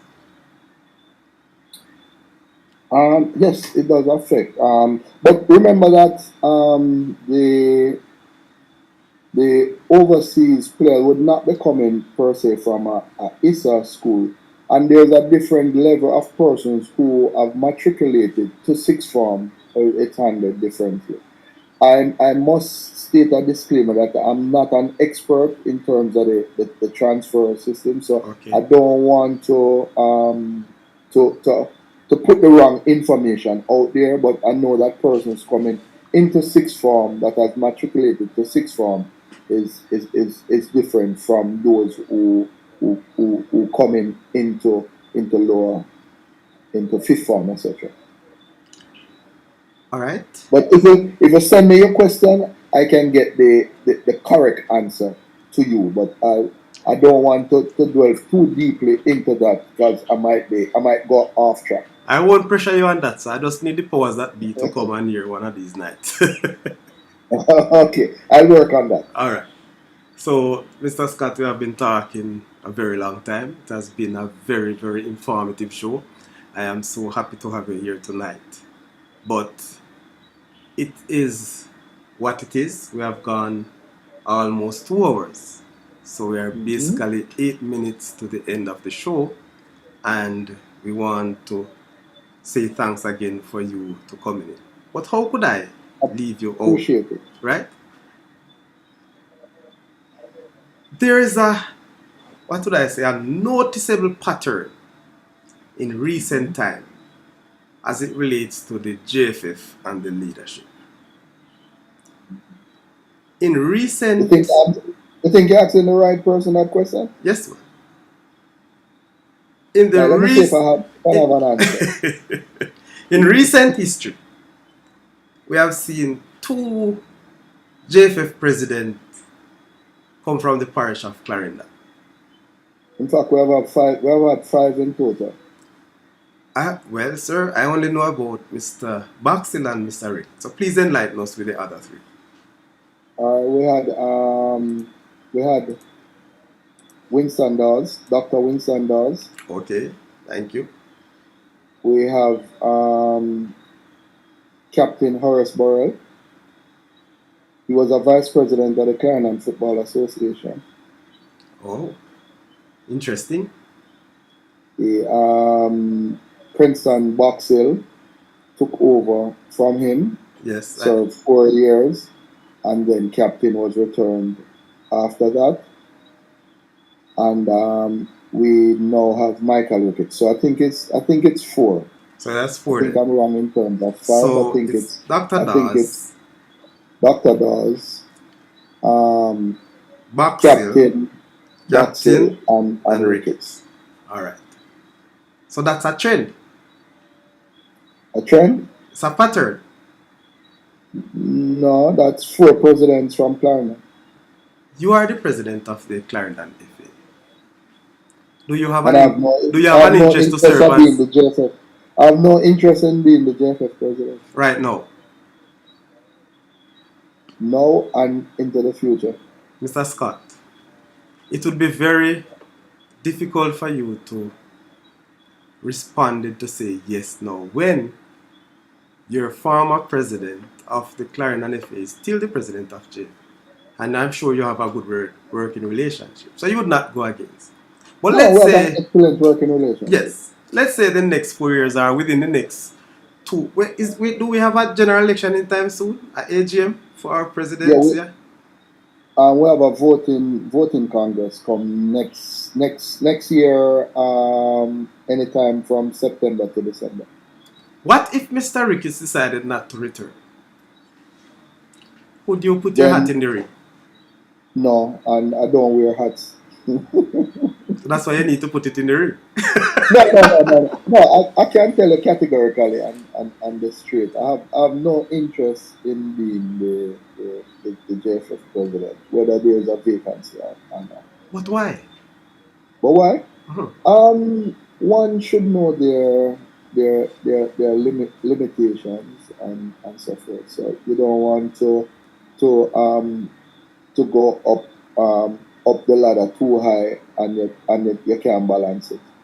So one should be satisfied in terms of where they think they can effectively provide good and excellent service, and don't try and extend yourself where you can't perform. So, Mr. Scott, if the delegates, you use delegates in the JFF? Yeah, but one has to accept a nomination. All right. If the delegates unanimously call on Mr. Scott, would you turn them down? Yeah, because I have no interest, and I don't see the delegates ever calling on me for that. There are other persons out there that has a lot more capabilities and would be able to better serve that role. I strongly believe that in the future, you will have a different perspective. Maybe the next time we have you on show, We can bet on it. would you be a vice president? That's a possibility, but again, based on the what's the persons out there right now, I'm certain we have a lot of capable persons that will put their hat in the ring as vice president. Thank you very much. Thank you You're so welcome. much. Mr. Scott, we are coming to the end of the show. And at this time, I'll ask you, sir, I will give you, as I said, we have now 3 minutes. I will give you 2 minutes, 2.5 minutes. Or if you need I the don't 3 minutes, I'll go over to give us your closing statement. I don't need Uninterrupted. I don't need as much. Well, what I would love to say, it has been a pleasure doing the schoolboy football and ISA football in general over the last 2 seasons. We had an abridged version during COVID where we used restricted venues. We can see the hunger out there for it, based on the amount of schools that entered the just concluded season, and looking forward to the schoolgirl season, which will begin in February, where we now have 49 schools that have entered the Okay. schoolgirl football, up from 14 that entered last season. So we see that things have close to return to normal. I must give thanks to the many coaches who have been extremely cooperative. We had challenges there were, but with dialogue and so forth, we were able to compete a very successful schoolboy season. And we must say congratulations to all those who have won trophies and cups. Of note is that for the whole schoolboy season, there have only been one champion returned, and that is just JC, who won the under 14 championship. All other champions this New year champions. are new champions. So it is a good thing where other persons are reaping their hard work. We have had very close encounters. Some, as you stated earlier, there are a lot of talent out there, and hopefully the national system can get these talent and harness them for the betterment of football in Jamaica.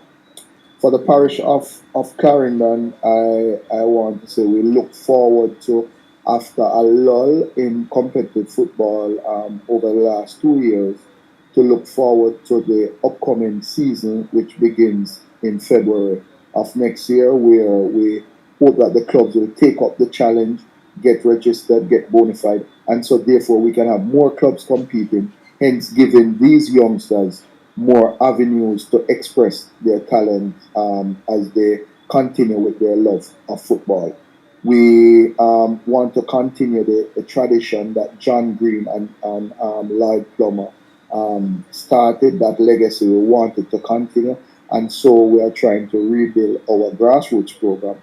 And we have gotten some good signs so far, and we look forward to the full cooperation from everyone.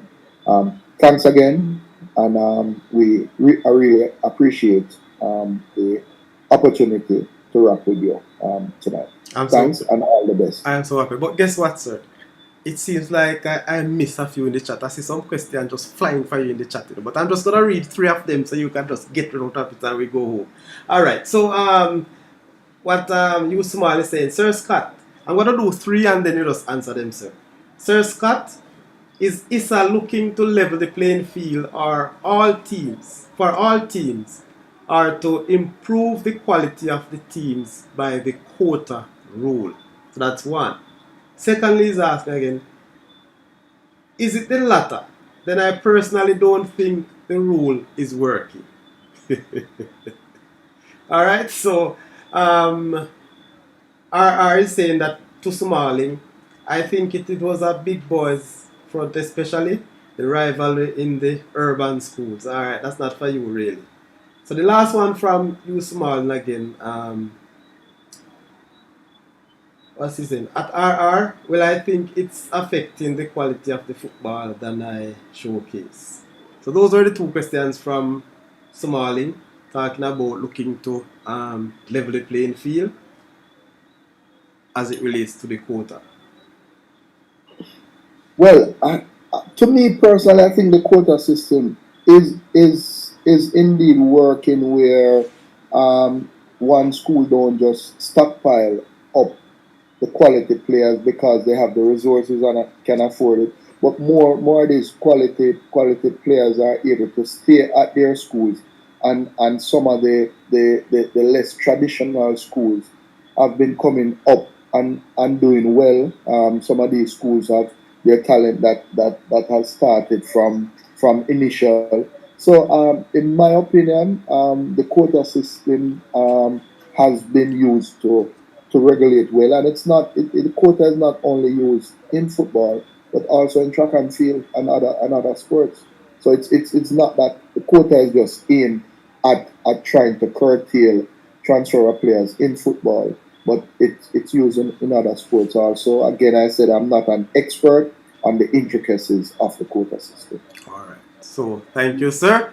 I will not hold it, but G Print, a large up Sadi, and the guest. So the guest, sir, if you're just joining, is Mr. Johan Scott, who is the president of the Clarendon FA, and Issa, the competition coordinator for football just now, and it will be football right across the board. So Gary, if you're just coming in, we are just closing out. And again, Mr. Scott has done his closing statement. And I will allow you people in the chat to continue for a little while, but we must close out with Mr. Scott. And so, sir, I want to thank you so much for joining us tonight. You are so welcome, and I hope to have you again. It's a lot more to discuss because you continue to do the work of football in your parish and also national. I hope that we'll be able to cover some of these girls' football. And as I mentioned to you before, we really need to talk concerning getting the Saudichress show in your parish to cover football. De- Definitely, and on that note, I'd like to say that Clarendon has also entered, has a team in the Women's Premier League.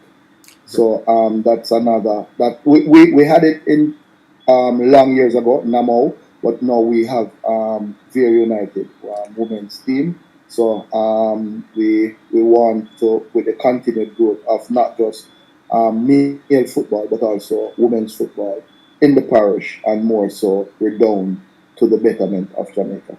Thank you. Thanks again, Thank you and very much, sir. all the And best in your have future a endeavors. very good rest All right, of night. And we'll talk. all right. Maximum Yeah, man. respect, sir. All right. Blessings, bro. So that was Mr. Johan Scott. I'm sure that it was a very, very interesting night. I'm sure that you do enjoy, you would learn so much from him as it relates to the football in Issa and also what he has played across the country. Mr. Scott has worn many hats, although he said he doesn't wear them, but I can tell you he was very, very on point with his answers, and so he was clear in answering them as well. So we continue to bring all these interesting persons, all these persons with a lot of experience as it relates to football and sports on the Saudichress show. I want to thank you very much for your continued support. But before you go, ladies and gentlemen, we would like for you to hit the like button, and I want you to share the Saudichress show with your friends and families. Don't forget that the fact that you are here, we respect you. And we want to again ask for you, if you have not yet done so, please subscribe, hit a like, and share. This is where we end. This is where we conclude tonight's show. And I want to wish you well, a very good rest of night. If you have just joined in, you could watch a replay and see you again Monday night at 8:30, where we'll be bringing you another interesting